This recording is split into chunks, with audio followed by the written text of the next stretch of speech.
Hello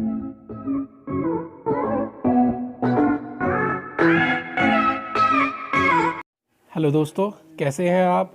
देखिए, आज जो मैं क्वेश्चन पेपर लेकर आया हूँ वो बेस्ड है लेखा लिपिक के एग्ज़ाम पर। लेखा लिपिक का एग्ज़ाम अभी होने ही वाला है, Uttar Pradesh power corporation limited का, यूपीपीसीएल का। तो उस एग्ज़ाम में आपके ये क्वेश्चंस बहुत ज़्यादा हेल्प करेंगे। इसी तरह के क्वेश्चंस पूछे जाते हैं और अगर आपको पता होंगे तो आप फटाफट इनके आंसर्स लगा सकते हैं।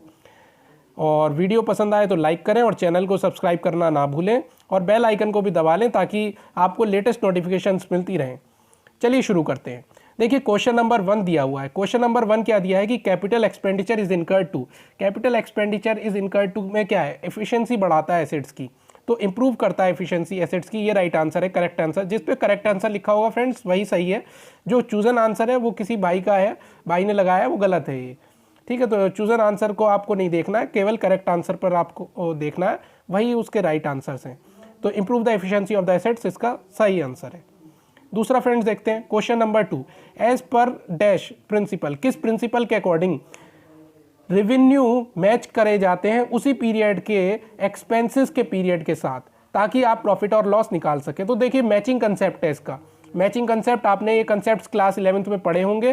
तो मैचिंग कंसेप्ट इसका राइट आंसर है, क्योंकि रेवेन्यू आप मैच कर रहे हैं एक्सपेंसेस के साथ और उसी पीरियड का होना चाहिए वो एक्सपेंस, ताकि आप प्रॉफिट और लॉस निकाल सकें। तो मैचिंग कंसेप्ट है। तीसरा, चलिए आगे बढ़ते हैं। Do not anticipate profit but provide for all possible losses. ये कौन सा प्रिंसिपल या कौन सा कंसेप्ट कहता है, तो ये कंसेप्ट आपका है प्रूडेंस कंसेप्ट। इसको कंजर्वेटिज्म कंसेप्ट के नाम से भी जाना जाता है फ्रेंड्स। तो कंजर्वेटिज्म अगर आ जाए तो कंजर्वेटिज्म लगाइएगा, अगर इस क्वेश्चन में प्रूडेंस दिया हुआ है तो आप प्रूडेंस लगाएंगे। ठीक है फ्रेंड्स, आगे बढ़ते हैं। If goods are taken for personal use by the proprietor. अगर पर्सनल यूज के लिए कर रहा है भाई, पर्सनल यूज के लिए अपने खुद के यूज के लिए निकाल रहा है प्रोप्राइटर, गुड्स को निकाल रहा है, तो वो किस अकाउंट को डेबिट करेंगे आप। ये तो सभी को पता होगा कि ड्राइंग्स अकाउंट डेबिट किया जाएगा। तो इसमें देखिए राइट आंसर भी यही दिया हुआ है कि चूजन ऑप्शन भी यही है।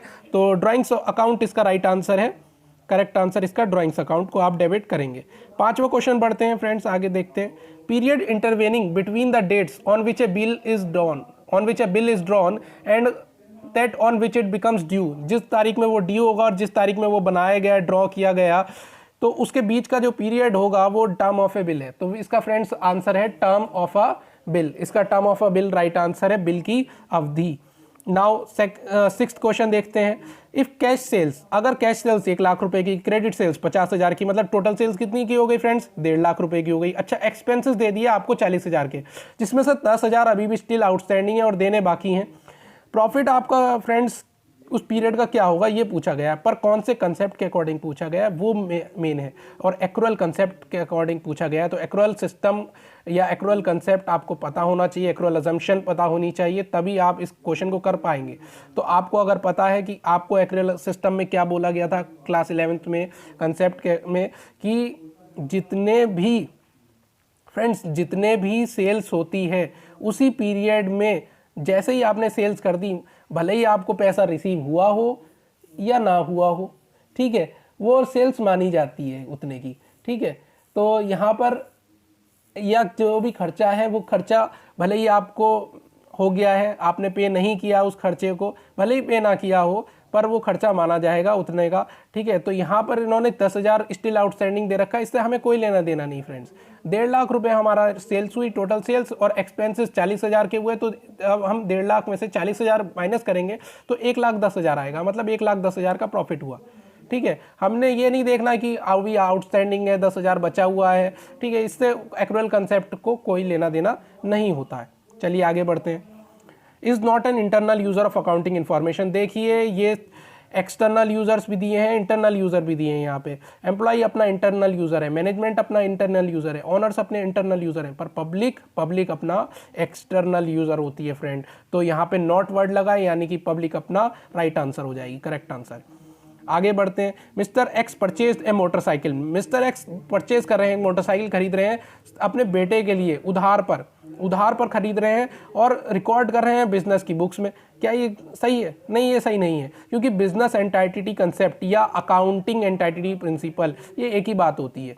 तो बिजनेस एंटिटी कंसेप्ट ये कहता है कि ओनर और बिजनेस दोनों अलग अलग चीज़ें हैं, सेपरेट हैं, उनको अलग अलग रखना चाहिए, उनको मिक्स नहीं करना चाहिए। और इस मिस्टर एक्स ने बिजनेस में बेटे की मोटरसाइकिल को एसेट बनाकर दिखा दिया बिजनेस की बुक्स में, तो ये वायलेशन हुआ है इस प्रिंसिपल का, इस कंसेप्ट का। तो इसलिए अकाउंटिंग एंटिटी प्रिंसिपल इसमें राइट आंसर है। फ्रेंड्स, वीडियो अच्छी लग रही हो तो लाइक ज़रूर कर देना और चैनल को सब्सक्राइब ज़रूर कर देना भाई लोग, ताकि और वीडियोस भी लेकर आऊँ मैं आपके लिए। क्वेश्चन नंबर 9, क्वेश्चन नंबर 9 क्या है? Which of the following does not fall under nominal account? Nominal account में कौन सी चीज़ नहीं आती है? फ्रेंड्स देखिए, नॉमिनल अकाउंट का आपको रूल पता था कि सारे खर्चे, सारे लॉसेस डेबिट किए जाते हैं और सारी इनकम और सारे गेन्स क्रेडिट किए जाते हैं। All expenses and losses are debit and all incomes and gains are credit. तो ड्राइंग्स आपको इसमें चूज़ करना है, ये नॉमिनल अकाउंट में नहीं आती है। आपका कोई खर्चा या लॉस नहीं है, ठीक है, या कोई इनकम एंड गेन नहीं है।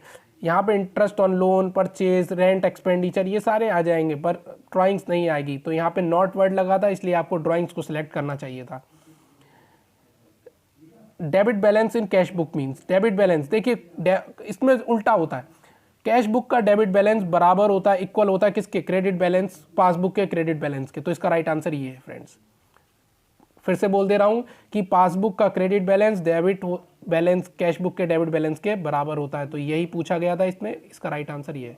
डेप्रिसिएशन किस पर चार्ज किया जाता है? डेप्रिसिएशन फ्रेंड्स फिक्स्ड एसेट्स पर चार्ज किया जाता है। तो प्लांट एंड मशीनरी इसका राइट आंसर हो जाएगा।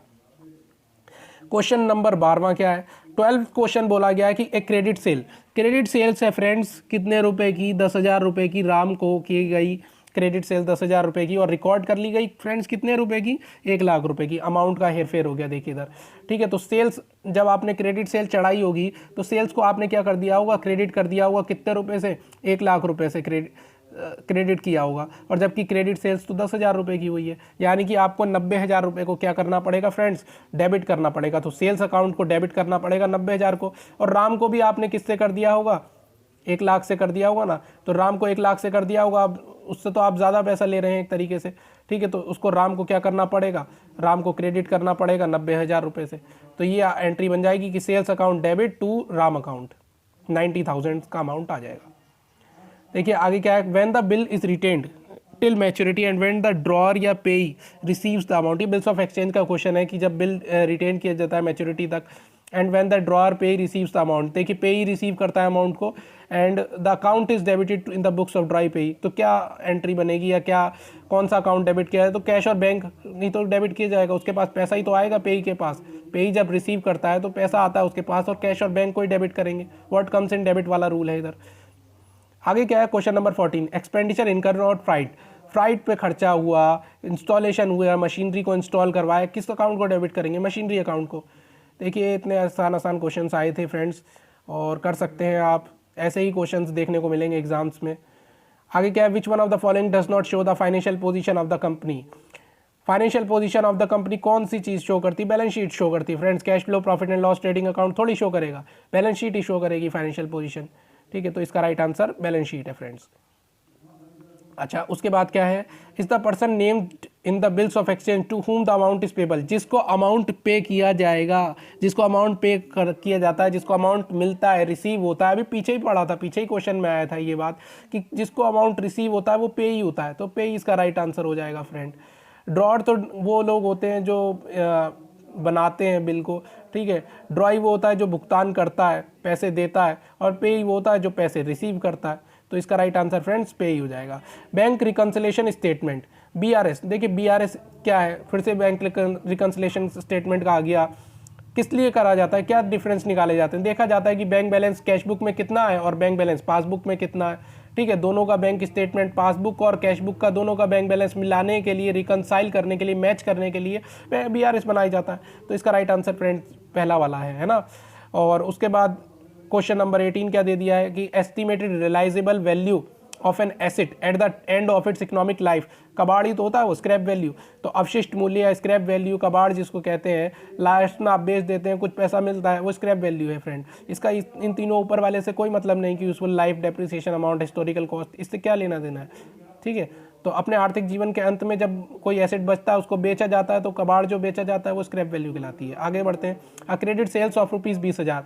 देखिए क्रेडिट सेल्स की गई 20,000 रुपये की। अच्छा, शाम को, और रिकॉर्ड कर ली गई 2 लाख रुपए की। फिर से आपको वही क्वेश्चन दे दिया, बस इस बार ये पूछ लिया कि कौन सा एरर हुआ है, तो एरर ऑफ रिकॉर्डिंग हुआ है। एरर ऑफ रिकॉर्डिंग यानी कि अमाउंट में हेरफेर हुई है, 20,000 रुपये को आपने 1 जीरो और बढ़ाकर 2 लाख रुपये शो कर दिया गया, तो ये गलत चीज़ है, तो एरर ऑफ रिकॉर्डिंग, ये एरर ऑफ रिकॉर्डिंग का एग्जाम्पल था।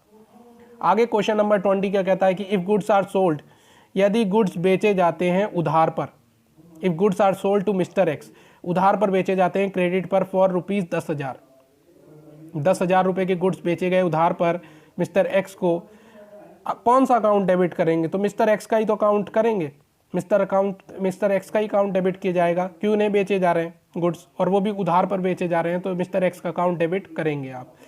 ये वही था कि receiver debit and giver credit, ठीक है, तो रिसीवर आपका कौन है? मिस्टर एक्स रिसीव करेंगे गुड्स को, तो उनका अकाउंट डेबिट कर दिया जाएगा। आगे क्या है? Which of the following should be an appropriation of profit, तो प्रॉफिट जब बांटते हैं आप तो कौन सा हो सकता है? जनरल रिजर्व ही तो आएगा। प्रॉफिट, एप्रोप्रिएशन ऑफ प्रॉफिट किसका है? जनरल रिजर्व का है। जितने भी profit, surplus, reserve, general reserve, ये सारे सब इधर ही आते हैं, प्रॉफिट इसमें ही जोड़ता है, ठीक है। प्रोविजन वगैरह से कोई लेना देना इनका नहीं है। आगे when the bills are drawn, जब बिल्स ड्रॉ किए जाते हैं and accepted without any consideration with a help to view the parties involve, it is called, इसको क्या कहते हैं? एकोमोडेशन बिल कहा जाता है फ्रेंड्स। आगे क्या है? Is the amount withdrawn or goods taken by the proprietor or partner for personal use. Drawings, ये तो पहले भी पूछा गया था एक क्वेश्चन, और ऐसा ही क्वेश्चन दोबारा क्वेश्चन पेपर में डाल दिया गया, तो इसका ड्राइंग्स है पर्सनल यूज़ के लिए, पहला ही क्वेश्चन था शायद ये। आगे क्या है? Question number 24, dash characteristics of accounting information is reflected when accounting information is clearly presented. तो कैसी कैरेक्टरिस्टिक्स अकाउंटिंग इन्फॉर्मेशन रिफ्लेक्ट होती है when accounting information is clearly presented? तो अंडरस्टैंडेबिलिटी इसका राइट आंसर है। यहाँ पे एक भाई ने रिलीवेंस लगा रखा है, चूज एन ऑप्शन, ये गलत है, अंडरस्टैंडेबिलिटी इसका राइट आंसर है friends. The entries are first recorded in, जो एंट्रीज फर्स्ट रिकॉर्ड की जाती हैं, the entries are first recorded in, किस में रिकॉर्ड की जाती हैं? बुक्स ऑफ ओरिजिनल एंट्री में। फाइनेंशियल स्टेटमेंट में थोड़ी कर लेंगे आप तुरंत, या ट्रायल बैलेंस या लेजर में, बुक्स ऑफ ओरिजिनल एंट्री में ही आपको रिकॉर्ड करना पड़ेगा, जनरल वगैरह में। आगे क्या है? Question number 26, errors which arise due to record wrong recording, गलत रिकॉर्डिंग करते हैं, गलत पोस्टिंग करते हैं, गलत कैरी फॉरवर्ड कर देते हैं बैलेंसेस का, ये क्या कहलाता है? एरर ऑफ कमीशन कहलाता है फ्रेंड्स। तो ये एरर ऑफ कमीशन में आपको ध्यान रखना है कि रॉन्ग रिकॉर्डिंग, रॉन्ग पोस्टिंग या रॉन्ग कैरी फॉरवर्ड ही इसका एग्जाम्पल है एरर ऑफ कमीशन का। गोइंग कंसर्न अजम्पशन, देखिए गोइंग कंसर्न अजम्पशन क्या है कि बिजनेस चलता रहेगा, चलता रहेगा, चलता रहेगा, निरंतरता चलता रहेगा, कंटिन्यूटी में चलता रहेगा, इंडेफिनेट पीरियड ऑफ टाइम के लिए चलता रहेगा। कोई भी बिजनेसमैन जब भी बिजनेस को शुरुआत करता है तो वो ये नहीं सोच के चलता है कि वो इतने साल बाद बिजनेस को बंद कर देगा, वो ये सोचता है कि बिजनेस उसका हमेशा के लिए चलता रहेगा। तो ये इन्फिनाइट पीरियड इसका राइट आंसर है। आगे क्या है? The book in which all accounts are maintained is known as, जिस बुक्स में अकाउंट सारे मेंटेन किए जाते हैं, सेल्स, राम शाम, जो भी अकाउंट्स होते हैं सारे मेंटेन किए जाते हैं, उसको लेजर कहते हैं फ्रेंड्स, ये सबको पता होगा। Shows the credit balance in trial balance, देखिए कौन सा ट्रायल बैलेंस में किस चीज़ का क्रेडिट बैलेंस शो करेगा? तो बैंक ओवरड्राफ्ट का क्रेडिट बैलेंस शो किया जाएगा, ठीक है। कैश, बैंक, इनका सब डेबिट बैलेंसेज हैं, ड्राइंग का डेबिट बैलेंस है, पर इसका बैंक ओवरड्राफ्ट अकाउंट का क्रेडिट बैलेंस शो होता है ट्रायल बैलेंस में।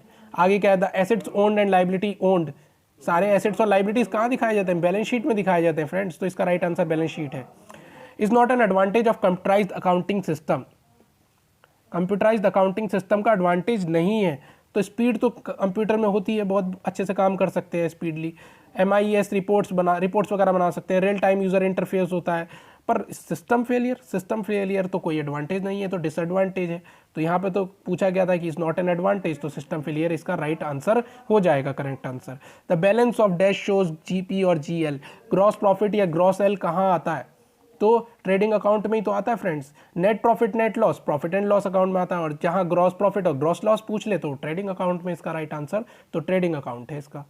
आगे देख लेते हैं। To expect a well formatted printable data from Access database, जो भाई आप एक्सेस में क्यों काम करते हैं? ताकि आपको रिपोर्ट्स वगैरह जनरेट कर सके, ठीक है। ये क्या है? डाटाबेस मैनेजमेंट सिस्टम होता है ना, तो यहाँ पे आपको क्या है? प्रिंटेबल डाटा चाहिए, तो रिपोर्ट के फॉर्म में ही तो लेंगे। वी में यूज़ रिपोर्ट को करेंगे, इसका राइट आंसर रिपोर्ट है। यहाँ पे टेबल गलत चुना हुआ है, रिपोर्ट इसका राइट आंसर है फ्रेंड्स, ग्रीन में जो दिया है। Closing stock, if given outside, trial balance के अगर बाहर दिया जाए क्लोजिंग स्टॉक, ये अच्छा क्वेश्चन है फ्रेंड्स, अधिकतर पूछा जाता है कि क्लोजिंग स्टॉक अगर ट्रायल बैलेंस के बाहर दिया हो तो कहाँ शो करेंगे, तो वो is shown in trading account and balance sheet, उसको आप ट्रेडिंग अकाउंट और बैलेंस शीट दोनों जगह शो करेंगे फ्रेंड्स, अगर क्लोजिंग स्टॉक बाहर दिया गया हो if given outside. Now expenditures which are likely to give benefit for more than one accounting period, expenditures जो कि आपके एक साल से ज़्यादा के लिए यूज़ किए जाते हैं, जैसे एडवर्टाइजमेंट वगैरह हो गए, तो यहाँ पर डेफिनेट रेवेन्यू एक्सपेंडिचर्स ही होते हैं फ्रेंड्स। यहाँ पे डेफिनेट कैपिटल एक्सपेंडिचर चुना हुआ है वो गलत है, डेफिनेट रेवेन्यू एक्सपेंडिचर इसका राइट आंसर है। ऐसे एक्सपेंडिचर जो आपको लाभ देंगे, ठीक है, पर ऐसे डेफिनेट रेवेन्यू एक्सपेंडिचर जो आपको लाभ देंगे पर कुछ साल बाद देंगे, ठीक है, तो एक तरीके से वह जो एक से अधिक लेखांकन अवधि के लिए लाभ देने की संभावना रखते हैं उन्हें कहा जाता है definite revenue expenditure. Now language syntax is checked by software called as language processor, तो लैंग्वेज सिंटैक्स चेक किया जाता है सॉफ्टवेयर के द्वारा, लैंग्वेज प्रोसेसर कहलाता है। Calculate the value of building at the end of the year additional of the following, देखिए value of building starting में कितनी दी थी, 1 लाख रुपए की दी थी, और एडिशन किया गया यानी कि इंट्रोड्यूस की गई कैपिटल तो कितनी कर दी गई, बिल्डिंग कितने के लिए अमाउंट इंट्रोड्यूस किया, 50,000 के लिए, तो कितना हो गया फ्रेंड्स, 1.5 लाख का हो गया, और उस पर 10,000 का डेप्रिसिएशन लग गया, बिल्डिंग पे फिक्स एसेट्स पे लगता ही है, तो 1.5 लाख में 10,000 माइनस करेंगे तो 1,40,000 आ जाएगा फ्रेंड्स, इसका राइट आंसर 1,40,000 रुपये है। आगे बढ़ते हैं, देखिए dash although appears on asset sides of the balance sheet these assets are not really assets of the business, ये एसेट्स नहीं होते हैं बिजनेस के पर दिखाए जाते हैं एसेट साइड में बैलेंस शीट के, तो ये डेफिनेट रेवेन्यू एक्सपेंडिचर्स होते हैं। कैसे हैं डेफिनेट रेवेन्यू एक्सपेंडिचर, अभी फिर से क्वेश्चन आगे देखिए फ्रेंड्स, तो बहुत क्वेश्चन पूछा जाता है इससे रिलेटेड, तो आप जरूर देख के जाइए, पढ़ के जाइए, और यहाँ भी देख लीजिए कि डेफिनेट रेवेन्यू एक्सपेंडिचर कहाँ आता है, ये एसेट्स होते नहीं है, these assets are not really assets, real assets नहीं होते हैं पर फिर भी दिखाए जाते हैं बैलेंस शीट में एसेट साइड में, ये डेफिनेट रेवेन्यू एक्सपेंडिचर्स हैं। आगे क्या है, dash is a collection of resources design to transform financial and other data into information, ऐसे collection resources is a collection of resources design किए जाते हैं to transform financial and other data into information में बदलने के लिए, accounting information system इसका right answer है। Which of the following is not shown under equity and liability, में शो नहीं किए जाएंगे बैलेंस शीट में, फिर से आ गया फ्रेंड्स, देखिए तीसरा क्वेश्चन है ये लगातार, तो इसमें डेफिनेट रेवेन्यू एक्सपेंडिचर इसका राइट आंसर होगा फ्रेंड्स। अभी बताया था कि ये रियल एसेट्स नहीं होते हैं फिर भी बैलेंस शीट में एसेट साइड दिखाए जाते हैं, और यहाँ पे क्वेश्चन में दिया गया है कि equity and liability balance sheet में इसको इज नॉट शोन, नहीं दिखाए जाएंगे, तो अभी बताया था पीछे भी और इसमें भी आगे देखिए डेफिनेट रेवेन्यू एक्सपेंडिचर, ठीक है। आगे is not an account but only statement of assets and liabilities, ये कोई अकाउंट नहीं होता है बट एक स्टेटमेंट है एसेट्स एंड लाइबिलिटीज का, तो ये बैलेंस शीट है। देखिए कितने आसान आसान क्वेश्चन पूछे जाते हैं लेखा लिपिक में, बस थोड़ा सा पढ़ने की ज़रूरत है आपको और आप बहुत ही आसानी से इसको सॉल्व कर सकते हैं पेपर को। The assets which are held for resale or for converting into cash are shown under the head, देखिए ऐसे assets which are held for resale, दोबारा सेल करने के लिए, फॉर कन्वर्टेड इनटू कैश, आप कैश में कन्वर्ट कर सकते हैं करंट एसेट्स को, यही है करंट एसेट्स ही हैं भाई, ट्रेड रिसीवेबल्स है, डेटर्स है, cash in hand, cash at bank, कोई भी करंट इन्वेस्टमेंट, मार्केटेबल सिक्योरिटी, जो भी ये सब जितने भी करंट एसेट्स होते हैं, स्टॉक है, ठीक है, तो ये सब इन्वेंट्रीज वगैरह ये सब करंट एसेट्स ही कहलाते हैं, इनको आप कन्वर्ट कर सकते हैं विद इन 1 ईयर, 1 साल और 1 साल से अंदर में आप इसको कन्वर्ट कर सकते हैं कैश में, ठीक है, तो ये करंट एसेट्स इसका राइट आंसर है। इंटेंजिबल वो एसेट्स होते हैं जैसे कि गुडविल, पेटेंट, ट्रेडमार्क, ये सब आ जाते हैं। टेंजिबल जैसे कि ये फिक्स्ड एसेट्स का ही पार्ट होता है टेंजिबल, और जैसे कि लैंड, बिल्डिंग, मशीनरी, प्लांट, ठीक है, तो ये इसमें अगर पूछा गया था कि करंट एसेट्स है तो कन्वर्टेबल इनटू कैश है तो करंट एसेट्स है, इसका राइट आंसर है। आगे क्या था, common fields used in relationship between tables, common fields जो यूज़ की जाती हैं उसको की फील्ड्स कहते हैं। ये देखिए डीबीएमएस का एग्जाम चैप्टर का आ गया ये क्वेश्चन, डाटाबेस मैनेजमेंट सिस्टम के भी क्वेश्चन इसमें अधिकतर पूछे जाते हैं लेखा लिपिक में, तो की फील्ड्स इसका राइट आंसर है friend. Which of the following is an example of revenue expenditure, revenue expenditure का कौन सा एग्जाम्पल होता है, तो देखिए expenses incurred for revenue and maintenance of fixed assets, इसका राइट आंसर यही होगा फ्रेंड्स कि expenses incurred for revenue and maintenance of fixed assets.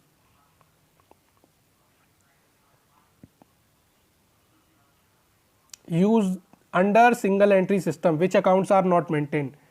Single entry system में कौन से अकाउंट मेंटेन नहीं किए जाते थे? तो रियल और नॉमिनल अकाउंट इसका राइट आंसर है फ्रेंड्स। पहले आप देखते थे कि सिंगल एंट्री सिस्टम ही चलता था पहले, उसमें पर्सनल अकाउंट्स ही मेंटेन करता था दुकानदार, पर्सनल या नॉमिनल मेंटेन कर लेता था, ठीक है, पर रियल को वो मेंटेन नहीं करता था। तो रियल एंड नॉमिनल अकाउंट जो इसका राइट आंसर नहीं है। पर्सनल मेंटेन किए जाते थे पर रियल एंड नॉमिनल इसका राइट आंसर है, क्योंकि ये मेंटेन नहीं किए जाते थे सिंगल एंट्री सिस्टम में real and nominal account.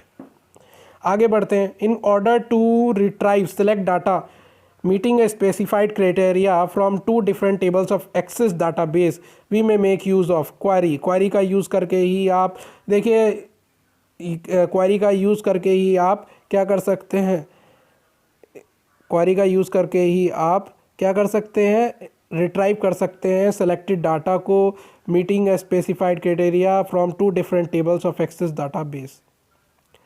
Query इसका राइट आंसर है। कोई भी जटिल कॉम्प्लेक्स प्रॉब्लम्स के अगर आपको सॉल्यूशंस चाहिए होते हैं तो क्वेरी का यूज़ करते हैं। ये database management system Access MS Access का है ये क्वेश्चन।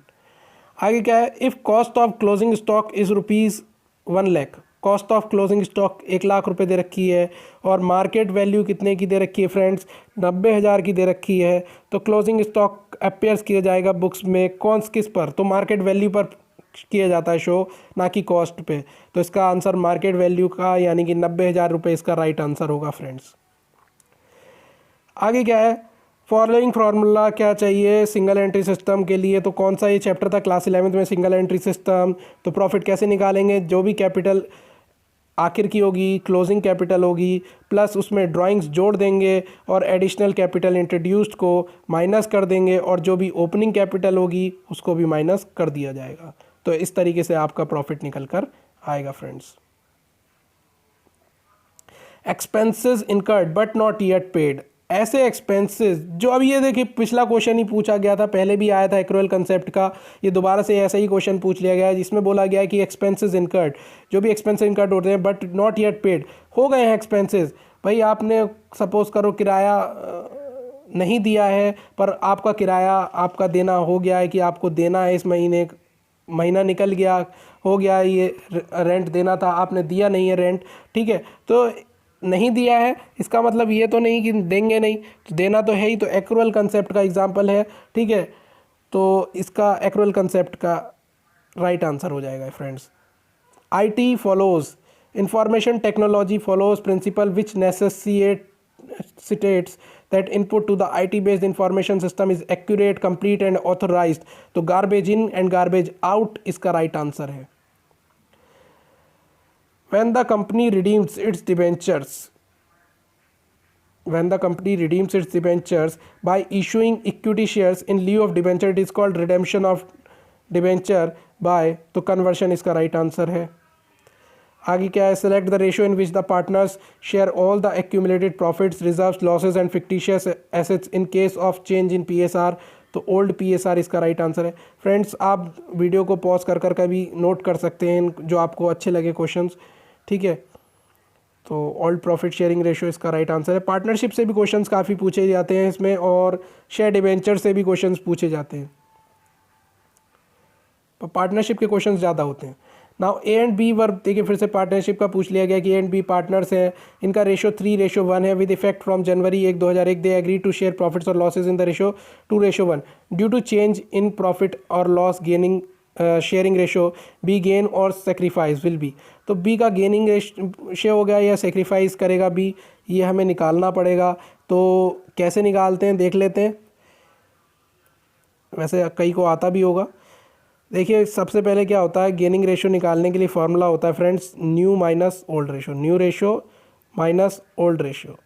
अब देखिए B का रेशियो कितना था फ्रेंड्स, B का जब आप निकालेंगे तो B का रेशियो कितना था, B का था फ्रेंड्स 1/3, ये नया था, और A का B का वैसे कितना था 1/4, ओल्ड रेशियो 1/4 था। अब इसका एलसीएम लेंगे फ्रेंड्स कितना आएगा 12 आ जाएगा। 3 4 ज़ा होता है 12, 4 1 ज़ा होता है 4, माइनस 4 3 ज़ा 12, 3 1 ज़ा 3, 4 में से 3 माइनस करेंगे तो कितना आएगा फ्रेंड्स 1/12। यानी कि देख सकते हैं आप कि गेनिंग रेशो इसका राइट आंसर दिया हुआ है, तो बी ने क्या किया है फ्रेंड्स, गेन किया है, तो गेन इसका राइट आंसर हो गया। आगे बढ़ते हैं। In partnership in case of fixed capital the capital accounts always shown, हमेशा शो करेगा क्रेडिट बैलेंस, ये इसका राइट आंसर है फ्रेंड्स। तो कैपिटल अकाउंट हमेशा बैलेंस जो शो करता है वो क्रेडिट ही शो करता है पार्टनरशिप में। Now share holders receive from the company, share holders को हमेशा डिविडेंड मिलता है, ठीक है। डिवेंचर होल्डर्स को इंटरेस्ट और शेयर होल्डर्स को dividend. The debentures which are secured either on fixed charge or floating charge are called mortgage debentures कहलाते हैं वो। Not for profit organisation is manage by group of individuals who are often called trustees, इनको trustees कहा जाता है। NPO है ना friends, not for profit organisation, तो उसमें प्रपोर्टर पार्टनर डायरेक्टर का कोई काम नहीं, यहाँ पे सब ट्रस्टीज कहलाते हैं, ग्रुप ऑफ इंडिविजुअल्स अधिकतर। As per SEBI guidelines, the minimum subscription amount has been fixed at 90% of issued share capital। ये SEBI कहता है, SEBI ने गाइडलाइन दी है कि मिनिमम सब्सक्रिप्शन अमाउंट जो फिक्स्ड होगा वो 90% इशूड शेयर कैपिटल का फिक्स है। A and B partners, A और बी फिर से पार्टनरशिप का question. A and B partners हैं, sharing profit and losses in the ratio 5:3 on admission. C कितने रुपए लेके आया, 70,000 रुपये कैश में, और पीएफजी भी लेकर आया है, यानी कि प्रीमियम फॉर गुडविल 43,000 रुपये की। पर इससे क्या हमें लाइन से कोई लेना देना है, नहीं है, क्योंकि उसने क्या पूछा है हमसे, सेक्रीफाइसिंग रेशियो पूछा, और सेक्रीफाइसिंग रेशियो के लिए हमारे पास ओल्ड रेशियो और न्यू रेशियो का पता होना चाहिए। न्यू रेशियो हमारे पास ABC का दे रखा है फ्रेंड्स 7:5:4। तो जब आप इसको आप आराम से घर बैठ कर निकाल सकते हैं। घर पे निकालने के लिए आपको क्या करना होगा फ्रेंड्स, आपको फॉर्मूला याद रखना है, और वो फॉर्मूला क्या है कि जब भी आप सेक्रीफाइसिंग रेशियो निकालेंगे फ्रेंड्स, सेक्रीफाइसिंग रेशियो निकालेंगे, तो सेक्रीफाइसिंग रेशियो निकालने के लिए फॉर्मूला होता है old ratio minus new ratio. मैंने अभी पीछे बताया था कि गेनिंग रेशियो का फॉर्मूला क्या होता है, गेनिंग रेशियो का फॉर्मूला होता है new ratio minus old ratio, और सेक्रीफाइसिंग रेशियो का फॉर्मूला होता है old ratio minus new ratio. देखिए ए का कौन सा पार्टनर आया है, सी आया है ना। अभी ओल्ड किसका निकालेंगे, ए और बी का ही तो निकालना पड़ेगा सेक्रीफाइसिंग। जो ओल्ड पार्टनर्स होते हैं वही सेक्रीफाइस करते हैं। तो देखिए ए कितना सेक्रीफाइस कर रहा है, ए कैसे सेक्रीफाइस कर रहा है, 5:3 दे रखा है, यानी कि 5/8 है ओल्ड रेशियो। और नया रेशियो कितना है फ्रेंड्स, 7 कितना लेंगे, 7 5 12 12 4 16, तो 7/16 है। तो इन दोनों का एलसीएम लेंगे 8 और 16 का, तो 16 आएगा। तो 8 2 जा 16, 2 5 जा 10, और यहाँ पे तो 7 ही आ जाएगा ऊपर। तो 10 में 7 का फ्रेंड्स कितना बचेगा, 3/16 आ गया। अब देखिए दूसरा बी देखेंगे, बी में कितना दे रखा है फ्रेंड्स, बी का है ओल्ड रेशियो कितना है, 3/8 है। और यहाँ पे न्यू रेशियो कितना है फ्रेंड्स, न्यू रेशियो है बी का 5/16। तो यहाँ पे इसका एलसीएम ले लेंगे फ्रेंड्स, तो 16 आएगा, 8 2 जा 16, 2 3 जा 6, और 6 में से 5 माइनस करेंगे तो 1/16 राइट आंसर हो। तो यहाँ पे 1/16 आ जाएगा, यानी कि क्या आ गया फ्रेंड्स, 3:1 आ गया, 3:1 राइट आंसर। देखिए करेक्ट आंसर भी 3:1 ही दे रखा है। तो इस तरीके से आप निकाल सकते हैं, बस आपको फॉर्मूला याद रखना चाहिए था। वो क्या है, सेक्रीफाइसिंग रेशियो का old ratio minus new ratio, और गेनिंग रेशियो आपसे जो अभी पीछे पूछा गया था वो था new ratio minus old ratio. आगे चलते हैं। Sacrificing ratio is calculated as, देखिए सेक्रीफाइसिंग रेशियो कैलकुलेट कैसे किया था, अभी पूछ लिया था इसने क्वेश्चन पिछला वाला ही, और फिर से यही क्वेश्चन उसने फॉर्मूला पूछ लिया। तो old ratio minus new ratio इसका राइट आंसर है फ्रेंड्स। आगे क्या है, share for feature account, share for feature account कैसा अकाउंट है, नॉमिनल अकाउंट है इसका राइट आंसर। पर्सनल अकाउंट नहीं है इसका, नॉमिनल अकाउंट इसका राइट आंसर है, करेक्ट आंसर नॉमिनल अकाउंट। आगे देख लेते हैं question number 12। If x and why were the partner sharing profits and losses equally, Z admitted हो रहा है 1/3 शेयर के लिए प्रॉफिट में, एंड ड्यूरिंग एडमिशन के दौरान रिवेल्यूशन प्रॉफिट 6,000 रुपये का। तो जो 6,000 रुपये का प्रॉफिट है वो ओल्ड में तो बटेगा। अब अमाउंट क्रेडिट कितना किया जाएगा मिस्टर एक्स को, मिस्टर एक्स में क्रेडिट कितना किया जाएगा, share of profit of revaluation will be, ये पूछ रहा है। तो 6,000 है, तो 6,000 का फ्रेंड्स कितना निकाल लेंगे, 6,000 रुपये का 1/2 निकालेंगे। जब आप 6,000 का 1/2 निकालेंगे, 6,000 रुपीज़ का 1/2 निकालेंगे, क्योंकि देखिए इक्वली कर रहे थे ना, यहाँ पे इक्वली था, तो इक्वली 1/2 निकालेंगे तो कितना आ जाएगा, 3,000 ही आएगा, या 3 से चला जाएगा, तो 3,000 इसका राइट आंसर है। आगे क्या है, under which method of goodwill valuation the goodwill is calculated on the basis of surplus profit. ये फ्रेंड्स क्वेश्चन है गुडविल वाले चैप्टर का, और गुडविल वाला जो चैप्टर हुआ करता था उसमें आपको तरह तरह के मेथड्स दिए गए थे, चाहे वो वेटेड एवरेज प्रॉफिट मेथड था जिसमें वेट्स दिए जाते थे, और इसके अलावा आपके पास कैपिटलाइजेशन मेथड था, एक एवरेज प्रॉफिट मेथड था जिसमें आपको एवरेज दे दिया जाता था, ठीक है, और जितना भी एवरेज हुआ करता था उसके बेसिस पे आप गुडविल को मल्टीप्लाई कर देते थे नंबर ऑफ ईयर परचेज से, और लास्ट में सुपर प्रॉफिट मेथड दे रखा। तो इसमें कौन सा राइट आंसर है? इसमें super profit method right answer है फ्रेंड्स। क्यों super profit method right answer है? क्योंकि देखिए गुडविल कैलकुलेट की गई है सरप्लस, क्या बोला गया है क्वेश्चन में कि the goodwill is calculated on the basis of surplus profits. Profits कैसे आता है? देखिए जब आप इसमें दो चीज़ें आपको देखनी पड़ती हैं, एक एवरेज प्रॉफिट या एक्चुअल प्रॉफिट और एक नॉर्मल प्रॉफिट। तो इनका दोनों का जो डिफरेंस होता है वो सुपर प्रॉफिट मेथड कहलाता है, यानी कि average profit minus normal profit या actual profit minus normal profit super profit method का फॉर्मूला होता है, और इसके ज़रिए आप पता कर सकते हैं। तो ये इसका राइट आंसर है। आगे क्या, the sequence in which share capital is reflected in balance sheet as. तो सीक्वेंस वे में लिखना पड़ता है आपको बैलेंस शीट में। तो सिक्वेंशियल वे क्या है? सबसे पहले ऑथराइज्ड कैपिटल लिखेंगे, फिर इशूड, फिर सब्सक्राइब, फिर फुली पेड अप, फिर subscribe but not fully paid up. ये इसका राइट सीक्वेंस है। तो ये याद रखना है आपको इस चीज़ को। आगे क्या है, ABC are partners sharing profits 5-2-1 में शेयर करते हैं। न्यू रेशो क्या है? 5:2 है, तो गेनिंग रेशो पूछा है। आप खुद भी कर सकते हैं इसको, फॉर्मूला लिख दे रहा हूँ मैं कि गेनिंग रेशो का फॉर्मूला होता है new ratio minus old ratio. फिर से ये क्वेश्चन आ गया है, तीसरा क्वेश्चन इस पार्टनरशिप चैप्टर में, बिल्कुल सेम टू सेम क्वेश्चंस रखे गए हैं, ठीक है, क्वेश्चन पेपर वाले ने जब सेट किया होगा। अब देखिए आप भी निकाल सकते हैं, तो घर पे निकालने की कोशिश कीजिएगा। फॉर्मूला यही है, new ratio minus old ratio. चलिए आगे बढ़ते हैं। Accrued income and outstanding expenses are never shown by an NPO in। तो accrued income और outstanding expenses कभी भी नहीं दिखाए जाते हैं NPO में, रिसिप्ट एंड पेमेंट अकाउंट में कभी नहीं दिखाए जाएंगे। आपको accrued income कोई लिखा हुआ नहीं दिखेगा कहीं भी, या कोई आउटस्टैंडिंग सैलरी या आउटस्टैंडिंग रेंट कभी भी नहीं दिखेगा आपको NPO में। तो रिसिप्ट एंड पेमेंट अकाउंट इसका राइट आंसर है। Usually the debentures are issued with a specified rate of interest. जो डिबेंचर्स इशूड किए जाते हैं स्पेसिफाइड रेट ऑफ इंटरेस्ट से, वो कूपन रेट कहलाता है इसका फ्रेंड्स। यहाँ पे प्रीमियम रेट गलत दिया हुआ है, चूजन ऑप्शन लगा रखा है किसी भाई ने, पर कूपन रेट इसका राइट आंसर है। आगे देखते हैं नेक्स्ट क्वेश्चन क्या है। क्वेश्चन नंबर 18, ABC शेयर करते हैं प्रॉफिट्स 5-4-1 में प्रॉफिट है 1 लाख रुपए का। बी की डेथ हो जाती है, ये डेथ वाला चैप्टर का है क्वेश्चन, पार्टनरशिप का ही। Calculate B share of profit on the basis of last year's profit.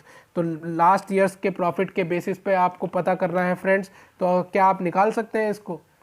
देखिए इसको निकालना बहुत आसान है। देखिए 1 लाख रुपए का प्रॉफिट देखते हैं। देखिए फ्रेंड्स, इसमें प्रॉफिट था आपका 1 लाख रुपीज़ का प्रॉफिट था, 1 लाख रुपीज़ का प्रॉफिट था, दे रखा है क्वेश्चन में, ठीक है। और उसका बी का रेशियो कितना था? 4/10 था। तो इसका 4/10 यानी कि इसका प्रॉफिट कितना हुआ था?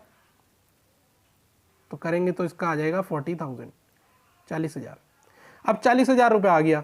अब आगे क्या बोला गया था इसमें कि लास्ट ईयर के प्रॉफिट के बेसिस पे ही आपको उसका प्रॉफिट निकालना है। अब लास्ट ईयर के प्रॉफिट, उसका 40,000 रुपये था लास्ट ईयर का प्रॉफिट, और इस लास्ट ईयर के प्रॉफिट पे, जब 40,000 पे लास्ट ईयर के प्रॉफिट पे उसकी डेथ हो रही है। कब हो रही है डेथ? उसकी डेथ हो रही है, देखिए 3 मंथ का टाइम है, ठीक है। तो 3 मंथ्स का टाइम है, तो 3/12 आ जाएगा। अब यहाँ पे 3/12 लेंगे तो कितना आएगा? 3 × 1 = 3, 3 × 4 = 12, 4 से 4 कट गया, मतलब 10,000 रुपीज़ आ गया। और यही आपको आंसर गिवन है क्वेश्चन में। इस तरीके से निकालना होता है आपको, ठीक है। 30 जून 2010 को उसकी बी की मृत्यु हो गई ना, तो मार्च से अप्रैल, अप्रैल से मई, मई से जून, यानी 3 महीने हो जाते हैं। और लास्ट ईयर का प्रॉफिट पे बोला है उसने, तो 40,000 उसका लास्ट ईयर का प्रॉफिट था, यानी 10,000 इसका राइट आंसर है फ्रेंड। आगे चलते हैं। The debenture redemption reserve is reflected under which head in the balance sheet? Reserves and surplus. कोई सा भी रिजर्व दिया हो, सब रिजर्व्स एंड सरप्लस में आते हैं, चाहे जनरल रिजर्व है, कोई सा भी रिजर्व है, सब यहाँ पे ही दिखाई जाएंगे। आगे क्या है? पार्टनरशिप डीड की एब्सेंस में इंटरेस्ट ऑन पार्टनर लोन कितना होता है? 6%, 6% सिंपल इंटरेस्ट पे, how much amount will be recorded in income and expenditure if A club has 400 members और हर एक मेंबर 100 रुपये पे कर रहा है फ्रेंड्स, तो यानी कितना हो गया, ये 40,000 हो गया। 400 मल्टीप्लाई 100, 40,000 रुपये। और कह रहा है कि आउटस्टैंडिंग सब्सक्रिप्शन था कुछ 2019 का 2,000 रुपये, क्या हमें उससे लेना देना? उससे हमें कोई लेना देना नहीं। पिछले वाले 2019 के सब्सक्रिप्शन से, आउटस्टैंडिंग सब्सक्रिप्शन से हमारा कोई भी लेना देना नहीं है। तो इसका राइट आंसर फ्रेंड्स हो जाएगा 40,000 रुपया, 40,000। आगे क्या है, एब्सेंस ऑफ पार्टनरशिप, फिर से एब्सेंस वाला पूछ लिया। तो आईओसी दी जाती है क्या? नहीं दी जाती आईओसी, ना आईओसी दी जाती है ना फर्म आईओडी लेती है। तो एक तरीके से यहाँ पे और जो 6% होता है और प्रॉफिट्स इक्वली डिवाइड होते हैं, तो यहाँ पे आईओसी नहीं दी जाएगी, नॉट अलाउड है। ठीक है, तो इसका right answer IOC not allowed. Receipt and payment account कैसा अकाउंट है? रियल अकाउंट है फ्रेंड। यहाँ पे देखिए आपको देखते हैं कि पैसा कितना आया, पैसा कितना गया, और पैसा किस में, एसेट्स वगैरह किस में आते हैं? रियल अकाउंट में, तो रियल ही इसका राइट आंसर है फ्रेंड्स। आगे क्या है, income and expenditure records transactions of, income and expenditures केवल रेवेन्यू नेचर के होने चाहिए। कैपिटल नेचर का होगा तो वो राइट आंसर नहीं होगा। देखिए फ्रेंड्स, कैपिटल नेचर दे दिया बी वाले में, सी में भी कैपिटल नेचर दे दिया, डी में भी कैपिटल नेचर दे दिया, यानी कि पहला ही वाला राइट आंसर है, रेवेन्यू नेचर के होने चाहिए केवल। Question number 25, in the absence of partnership deed, partnership deed के एब्सेंस में जो प्रॉफिट होता है फर्म का वो डिवाइड की जाता है पार्टनर्स में, कैसे? बराबर। अभी पीछे ही बताया था मैंने कि जब पार्टनरशिप डीड की लैक होता है, मतलब कमी होती है पार्टनरशिप डीड की, चाहे वो रिटर्न हो या ओरल हो, कोई भी अगर पार्टनरशिप डीड नहीं हुई है पार्टनर्स में, तो जो प्रॉफिट है वो इक्वली डिवाइड करना है। आगे क्वेश्चन नंबर 26 दिया हुआ है कि अ charitable club has received A subscription during the year, एक चैरिटेबल क्लब है जो रिसीव कर रही है सब्सक्रिप्शन, कितना रिसीव कर रही है फ्रेंड्स? 1 लाख रुपए का रिसीव कर रही है। And amount received in advance for the next year, और जो अमाउंट रिसीव करा जा रहा है एडवांस में नेक्स्ट ईयर, अगले साल का है फ्रेंड्स। देखिए 1 लाख रुपए रिसीव हुआ, सब्सक्रिप्शन कितना रिसीव हुआ ये दे रखा, सब्सक्रिप्शन रिसीव 1 लाख रुपए, तो 1 लाख रुपए का जो सब्सक्रिप्शन रिसीव हुआ लिख लेंगे कि 1 लाख रुपए का subscription receive, 1 lakh rupees receive. अच्छा, ये 6,000 रुपये अगले साल के हैं। जो एडवांस होता ना फ्रेंड, एडवांस राइटिंग थोड़ा गलत आ रही है इसमें, पर माफ़ कीजिएगा इसके लिए। और जो एडवांस सब्सक्रिप्शन है जो नेक्स्ट ईयर का फ्रेंड, नेक्स्ट ईयर का, जो नेक्स्ट ईयर का एडवांस होता है वो उससे हमें कोई लेना देना नहीं है। यानी हमें इस साल की देखनी है इनकम हमारी कितनी है, अगले साल की इनकम थोड़ी निकालनी। तो अगले साल का दिया हुआ है, और जो अगले साल का है नेक्स्ट ईयर का हमारा एडवांस है, उससे हमें कोई लेना देना ही नहीं। यानी कि इसको 6,000 को माइनस करो इसमें से, जो रिसीव हुआ अगले साल का रिसीव हुआ ना 6,000 रुपये आपको, तो ये कितना आ गया? 94,000 आ गया। अच्छा, अब आगे क्या है, amount outstanding for the current year, आपके करंट ईयर के लिए आउटस्टैंडिंग इतना आपको मिलना चाहिए, आउटस्टैंडिंग है करंट ईयर का। जो करंट ईयर का आउटस्टैंडिंग होगा फ्रेंड्स, वो आपकी इस साल की इनकम है, और इनकम कितने रुपए है? 8,000 रुपये है, तो जोड़ लेंगे। जब आप 8,000 रुपये को ऐड करेंगे तो आपके पास क्या आएगा फ्रेंड्स? 1,02,000 रुपये राइट आंसर आ जाएगा। समझ गए? यानी कि जो अगले साल की इनकम है, जो आपको अगले साल की इनकम है और इस साल रिसीव हो गई, एडवांस रिसीव हो गई, यानी कि वो उसको माइनस करना है। और जो आउटस्टैंडिंग इस साल का आपको मिलना चाहिए करंट ईयर का, उसको आपको प्लस करना है। तो 94 और 8 जोड़ेंगे तो कितना आ जाएगा? 1,02,000 रुपये आ जाएगा। ठीक है फ्रेंड, समझ गए आप? आगे चलते हैं।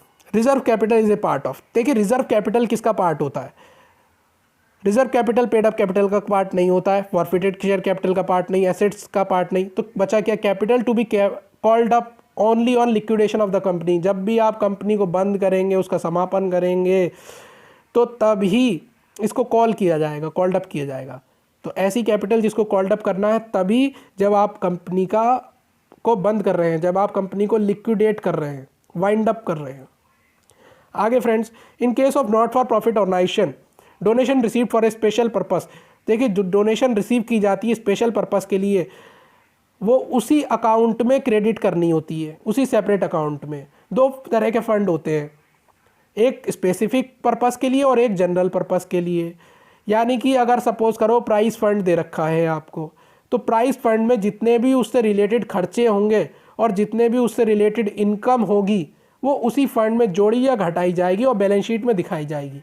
तो यहाँ पे डोनेशन दे दिया, डोनेशन रिसीव्ड हो रही है और वो भी स्पेसिफिक पर्पस के लिए रिसीव हो रही है, यानी कि आपको क्रेडिट करना है उसी डोनेशन फंड में ही और उसको बैलेंस शीट में शो करना है। आ गई बात समझ में फ्रेंड्स आपके? आगे चलते हैं। The statement which shows income and inflow and outflow of cash and cash equivalent. देख कैश फ्लो स्टेटमेंट का एग्जाम्पल क्वेश्चन है ये। Cash flow statement class 12th में आपको ने पढ़ा होगा। तो कैश फ्लो स्टेटमेंट आपने क्लास 12th में पढ़ा होगा। उसमें क्या दिया होता था फ्रेंड कि जब भी कैश आएगा या जाएगा तो कैश या कैश के बराबर जो भी चीज़ है आपकी कैश आएगी या जाएगी वो रिकॉर्ड की जाती है कहाँ पे, कैश फ्लो स्टेटमेंट में। आगे क्या है, as per companies act 2013 the balance sheet of a company is required to be presented in vertical form. अब जितनी भी आप नई बुक्स उठा के देख ले, सब में आपको हॉरिजॉन्टल फॉर्म में कोई भी बैलेंस शीट नहीं नज़र आएगी। सारी जो बैलेंस शीट्स दी होंगी सब वर्टिकल फॉर्म में दी होंगी। ठीक है, तो वर्टिकल फॉर्म यानी कि एक तरीके से खड़ा जो फॉर्म होता है। ठीक है, तो खड़ी बैलेंस शीट बनाई जाती है। पहले हॉरिजॉन्टल चलती थी, अब वर्टिकल बैलेंस शीट्स चलती हैं। ठीक है, तो जैसे कि मैं बता सकता हूँ कि पहले क्या आ जाता है, इक्विटी एंड लाइबिलिटीज़, जिसमें शेयर होल्डर फंड, फिर शेयर कैपिटल, फिर जनरल रिजर्व, प्रॉफिट वगैरह, फिर current liability, non current liability, फिर करंट लाइबिलिटी। इस तरीके से लाइबिलिटी का अमाउंट का बैलेंस निकालते हैं। तो इस तरीके से वो वर्टिकल फॉर्म में बनाई जाती है। नाउ डेप्ट इक्विटी रेशियो, देखिए रेशियो एनालिसिस का क्वेश्चन है ये। इन डेप्ट इक्विटी रेशियो, डेप्ट का मतलब क्या होता है, डेप्ट इक्विटी रेशियो का फॉर्मूला होता है डेप्ट अपॉन इक्विटी। और डेप्ट का मतलब होता है उसमें लॉन्ग टर्म डेप्ट इंक्लूड की जाती है, शॉर्ट टर्म डेप्ट उसमें इंक्लूड नहीं होगी। तो कभी कभी क्वेश्चंस में क्या दिया होता था कि टोटल डेप्ट दी होती थी, तो हमें कहीं ना कहीं लॉन्ग टर्म डेप्ट फाइंड आउट करनी पड़ती थी। ठीक है, तो हमें लॉन्ग टर्म डेप्ट से मतलब होता है, डेप्ट से रिलेटेड मतलब लॉन्ग टर्म डेप्ट से, ना कि शॉर्ट टर्म डेप्ट से। Dividend paid by financial company, जब भी कोई फाइनेंशियल कंपनी डिविडेंड को पे करती है तो वो फाइनेंसिंग एक्टिविटी का पार्ट है फ्रेंड। जब भी कोई कंपनी पे करेगी, फाइनेंसिंग कंपनी डिविडेंड पे करेगी, अपने शेयर होल्डर्स को पे करेगी, डिविडेंड शेयर होल्डर्स को पे किया जाता है, तो फाइनेंसिंग कंपनी जब भी करेगी तो फाइनेंसिंग का पार्ट है। अगर रिसीव कर रही है फ्रेंड्स, अगर रिसीव कर रही है तो वो इन्वेस्टिंग एक्टिविटी का पार्ट है। अगर डिविडेंड रिसीव होता है तो इन्वेस्टिंग एक्टिविटी का, और डिविडेंड अगर पे हो रहा है तो फाइनेंसिंग एक्टिविटी का पार्ट है। वीडियो पसंद आ रही हो तो लाइक ज़रूर कर देना दोस्तों, और सब्सक्राइब जरूर कर देना चैनल को। आगे देखते हैं स्टॉक टर्नओवर रेशियो। देखिए स्टॉक टर्नओवर रेशियो किसका एग्जाम्पल, कौन से चीज़ का एग्जाम्पल है, कौन से रेशियो का एग्जाम्पल है, तो एक्टिविटी रेशियो का एग्जाम्पल है। इन्वेंट्री टर्नओवर रेशियो कह दो या स्टॉक टर्नओवर रेशियो कह दो। ठीक है, जिसका फॉर्मूला हुआ करता था cost of goods sold upon average stock, तो ये एक्टिविटी रेशियो का एग्जाम्पल है फ्रेंड्स। आगे क्या दिया हुआ क्वेश्चन की, what will be the amount of GP if revenue from operations are ₹6 lakh and GP ratio is 20% of cost. देखिए जीपी रेशियो 20% दे रखा है कॉस्ट का, तो कैसे करेंगे इस क्वेश्चन को देखते हैं। देखिए जीपी 20% कॉस्ट का दिया है, जीपी क्या दिया है 20% कॉस्ट, 20% को 1/5 भी लिख सकते हैं, बोलेंगे लिख सकते हैं, और 1/5 और कॉस्ट को क्या कर सकते हैं, कॉस्ट को लिख लेते हैं एक्स, तो कितना हो गया 1/5x हो गया फ्रेंड्स। अब फॉर्मूला क्या होता है, कॉस्ट ऑफ गुड्स सोल्ड का फॉर्मूला होता है, कॉस्ट ऑफ गुड्स सोल्ड का फॉर्मूला होता है सेल्स माइनस जीपी। तो कॉस्ट ऑफ गुड्स सोल्ड का फॉर्मूला सेल्स माइनस जीपी। अब सेल्स कितने की दे रखी फ्रेंड्स, सेल्स दिए 6 लाख रुपए की, लिख लिया 6 लाख, और माइनस जीपी कितना दिया 1/5x दिया है। और कॉस्ट ऑफ गुड्स सोल्ड को हमने क्या माना था, कॉस्ट ऑफ गुड्स सोल्ड को हमने माना था x। ठीक, तो यहाँ पे कितना हो गया x प्लस 1/5x बराबर 6 लाख। ठीक, 6 लाख। तो यहाँ पे कितना हो गया 5x plus 1 6x, 6x upon 5, तो यहाँ पे लिख लेंगे कि 6x अपॉन 5 बराबर 6 लाख। ठीक, तो यहाँ 6 से 6 खत्म, तो x बराबर कितना हो गया 5 लाख हो गया, x बराबर हो गया 5 लाख रुपीज़। इतनी वैल्यू आ गई। अब x का वैल्यू क्या आई, x आया आपके पास, कॉस्ट ऑफ गुड्स सोल्ड आ गया 5 लाख का, x आ गया आपके पास, x की वैल्यू क्या आ गई फ्रेंड्स,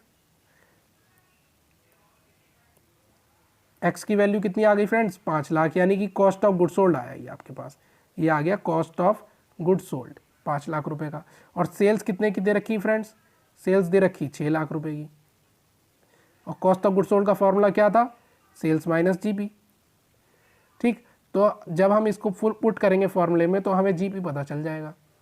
जीपी को यहीं का यहीं लिखा रहने दो, सेल्स अपनी लिख ली 6 लाख रुपए, और यहाँ पे कॉस्ट ऑफ गुड्स सोल्ड लिख ली 5 लाख रुपए का, तो यहाँ पे जीपी हो जाएगा कितने का फ्रेंड्स 1 लाख रुपए का। 1 लाख रुपए इसका राइट आंसर है। तो देखिए यहाँ 1 लाख रुपए आ रहा होगा, आ रहा है दोस्तों 1 लाख रुपए। आगे देखिए, विच of the following is not an objective of financial analysis, कौन सा ऑब्जेक्टिव नहीं होता है फाइनेंशियल एनालिसिस का। तो देखिए टू जज the financial health of the firm, ये तो फाइनेंशियल एनालिसिस का ऑब्जेक्टिव है। To assess the liquidity position of the firm, ये भी फाइनेंशियल एनालिसिस का ऑब्जेक्टिव है। To identify the reasons for change in financial position of the business, ये भी है। पर क्या मिस एप्रोप्रिएशन हो सकता है ऑब्जेक्टिव? नहीं हो सकता ना। तो मिस एप्रोप्रिएशन करना एसेट कंपनी का, गलत दिखाना अमाउंट्स वगैरह एसेट्स के, ठीक है, तो ये तो गलत चीज़ है ना। तो मिस एप्रोप्रिएट कभी भी ऑब्जेक्टिव नहीं हो सकता फाइनेंशियल एनालिसिस का, ये तो राइट आंसर। अब देखिए interest coverage ratio, interest coverage ratio किसका एग्जाम्पल है? आप बता सकते हैं क्या कि इंटरेस्ट कवरेज रेशियो किसके एग्जाम्पल है? Interest coverage ratio solvency ratio का एग्जाम्पल है friends. Interest coverage ratio is an example of solvency ratio, ठीक है। तो जितने भी सॉल्वेंसी रेशियोज थे, सॉल्वेंसी रेशियो मतलब कौन से ratios? Long term ratios. Solvency ratios कौन से होते थे फ्रेंड्स? Long term. तो interest coverage ratio solvency ratio का एग्जांपल है, जैसे कि डेप्ट इक्विटी सॉल्वेंसी रेशियो का एग्जांपल होता है, टोटल एसेट्स टू डेप्ट सॉल्वेंसी रेशियो का एग्जांपल है, प्रोप्राइटरी सॉल्वेंसी रेशियो का एग्जांपल है। तो जितने भी ये वाले रेशियोज है, डेप्ट है, टोटल एसेट्स टू डेप्ट है, प्रोप्राइटरी है, ये सब सॉल्वेंसी यानी कि लॉन्ग टर्म रेशियोज के एग्जाम्पल है। तो यहाँ पे इंटरेस्ट कवरेज रेशियो भी पूछ लिया तो वो भी सॉल्वेंसी का एग्जाम्पल होगा। विच ऑफ द फॉलोइंग, फिर से पूछ लिया वही क्वेश्चन कि विच ratio is not a part of solvency ratio, कौन सा रेशियो पार्ट नहीं है सॉल्वेंसी रेशियो का? तो अभी बताया मैंने आपको कि इंटरेस्ट कवरेज रेशियो, डेप्ट इक्विटी रेशियो, प्रोप्राइटरी रेशियो, ये सब एग्जाम्पल होते हैं किसके? सॉल्वेंसी रेशियो के, लॉन्ग टर्म सॉल्वेंसी रेशियोज के, ठीक है। और ऑपरेटिंग रेशियो इसका नॉट लिखा है, यानी कि यही आपका राइट आंसर हो जाएगा। अब करंट रेशियो एग्जाम्पल है किसका? करंट रेशियो एग्जाम्पल है शॉर्ट टर्म सॉल्वेंसी रेशियो का। Friends, short term solvency ratio को हम लिक्विडिटी रेशियो के नाम से भी जानते हैं, तो लिक्विडिटी रेशियो ही इसका राइट आंसर हो जाएगा। What will be the effect of bonus shares on cash flow statement? What will be the effect of bonus shares on cash flow statement? तो इसमें क्या है, अगर आप बोनस शेयर्स इशू करते हैं ना कैश फ्लो स्टेटमेंट में, तो इसका कोई भी इफेक्ट नहीं पड़ता है फ्रेंड्स। विच फंक्शन राउंड से number two specified number of digits? तो राउंडिंग करते हैं, राउंड ऑफ करते हैं, तो ये राउंड ही आएगा। लुकअप या वी लुकअप या सम तो आएगा नहीं, है ना। तो राउंड इसका राइट आंसर होगा फ्रेंड्स। आगे क्या, by default how many worksheets are there in workbook? तो 3 वर्कशीट्स ही होती हैं, दिखाई जाती हैं वर्कबुक में, दिखती हैं हमें बाय डिफॉल्ट। आगे क्या वर्कशीट्स, आगे क्या है, dash provides the real power to a database in terms of its capability to answer. जहाँ पे भी कॉम्प्लेक्स दे दिया कि बहुत सारे कॉम्प्लेक्स रिक्वेस्ट है, उसको सॉर्ट आउट करना है, उसको सॉल्व करना है, ठीक है, उसका आंसर देना, तो क्वेरीज के थ्रू ही दे सकते हैं। एक क्वेश्चन और आया था पीछे क्वेरीज से रिलेटेड। अब आगे क्या, the structure of different parts of the overall database is called database design. ये DBMS का ही चैप्टर का क्वेश्चन है। तो देखिए डाटाबेस से भी बहुत सारे क्वेश्चन पूछे जाते हैं, तो इसकी भी तैयारी करके जाएँ आप। The process of matching rows in 2 tables based on their primary and foreign keys is called join. इसको ज्वाइन कहते हैं, इस प्रक्रिया को। आगे क्या है, a tool which guides a designer through a series of dialog boxes to create a more suitable report, wizard report कहते हैं इसको। आप थोड़ा वीडियो को पॉज कर लीजिएगा और जो भी आपको इंपॉर्टेंट क्वेश्चंस लगे उसको नोट डाउन कर लीजिएगा। Which function is in Excel is use to compute monthly or yearly instalments of repayment of loan? इसको PMT फंक्शन होता है एक्सेल में रीपेमेंट ऑफ लोन के लिए। आगे देखते हैं, the grouping of accounts means the classification of data in terms of. तो ये ग्रुपिंग ऑफ अकाउंट्स ऐसे किया जाता है, assets, capital, liabilities, revenue and expenditure. इसका राइट आंसर ये है। Which subsystem deals with the recording of different items purchase and issued specifying the price, quantity and data? Inventory subsystem आ जाएगा इसमें, इसका राइट आंसर। आगे क्या है, ये सब कंप्यूटर से रिलेटेड क्वेश्चंस पूछे हैं फ्रेंड्स। क्वेश्चन नंबर 10 क्या है, the computer system works with the data which is processed by the hardware and commanded by the user through software. Software के थ्रू कमांड दी जाती है यूज़र के द्वारा, और प्रोसेसिंग हार्डवेयर के द्वारा की होती है। फील्ड में मतलब क्या है, फील्ड का मतलब है vertical column of the table. तो इसका राइट आंसर है friend vertical column of the table. बस इतने ही क्वेश्चंस थे फ्रेंड्स, और फिर से मैं आपके लिए एक और अदर लेखा लिपिक का क्वेश्चन पेपर लेकर हाजिर होऊंगा। और चैनल सब्सक्राइब ज़रूर कर लें और बेल आइकन को दबाना ना भूलें। Thank you friends.